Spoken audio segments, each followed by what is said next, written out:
NDA में सीटों के बंटवारे और सीटों की घोषणा हो चुकी है। बीजेपी और जेडीयू ने संयुक्त संवाददाता सम्मेलन में बताया कि जेडीयू 122 तो बीजेपी 121 सीटों पर चुनाव लड़ेंगी। जेडीयू ने अपने कोटे में से 7 सीटें हिंदुस्तानी आवाम मोर्चा को दी तो बीजेपी ने 9 सीटें विकासशील इंसान पार्टी को दी है। महागठबंधन छोड़ने के बाद वीआईपी को एनडीए में शामिल कर लिया गया है। आज बीजेपी और जेडीयू ने अपनी सभी 243 सीटों की भी घोषणा कर दी। बीजेपी ने पहले चरण के 27 प्रत्याशियों के नाम की भी घोषणा कर दी है। इसके पहले हिंदुस्तानी आवाम मोर्चा ने पहले चरण के अपने प्रत्याशियों की घोषणा कर दी है। जेडीयू के प्रत्याशियों के नाम भी सामने आ चुके हैं। सूत्र बताते हैं कि बीजेपी के हाथ से कई सीटें निकल गई हैं, जबकि कई कद्दावर नेताओं के टिकट कट गए हैं। एनडीए में सीटों के बंटवारे की औपचारिक घोषणा हो चुकी है, जिसमें जेडीयू को 122, बीजेपी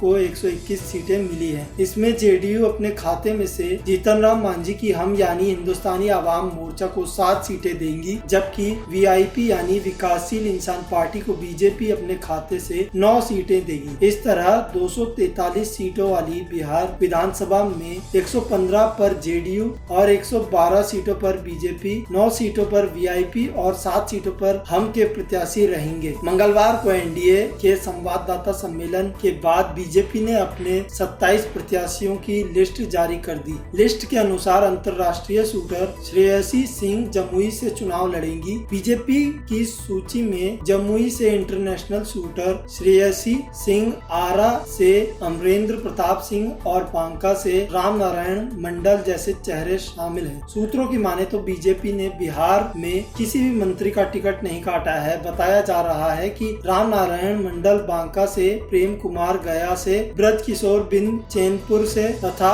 विजय सिन्हा लखीसराय से प्रत्याशी बनाए गए हैं। प्रमोद कुमार को मोतिहारी से, राणा रणधीर सिंह मधुबन से, कृष्ण कुमार ऋषि को पनमनखी से तथा नंद किशोर यादव पटना साहिब से प्रत्याशी बनाए जा सकते हैं। बताया जा रहा है कि दिल्ली में बीजेपी केंद्रीय चुनाव कमेटी की बैठक में करीब 70 बीजेपी प्रत्याशियों के नाम पर अंतिम मुहर लगाई गई है। पार्टी बुधवार को विशेष प्रत्याशियों के नाम की घोषणा कर सकती है। बताया जा रहा है कि इस बार पार्टी में जिताऊ प्रत्याशियों पर सहमति बनी है। साथ ही कई बुजुर्ग विधायकों के टिकट कट गए हैं। बीजेपी की कई सीटें जेडीयू के खाते में चली गई है। साथ ही कई बीजेपी नेताओं के टिकट कट या फंस गए हैं। झाझा से सिटिंग विधायक रविंद्र चरण यादव का टिकट फंसता दिख रहा है। सूर्यगढ़ा से प्रेम रंजन पटेल, नोखा से रामेश्वर चौरसिया, अमरपुर से मृणाल शेखर तथा बेलहर से संजय यादव के टिकट भी कटते नजर आ रहे हैं।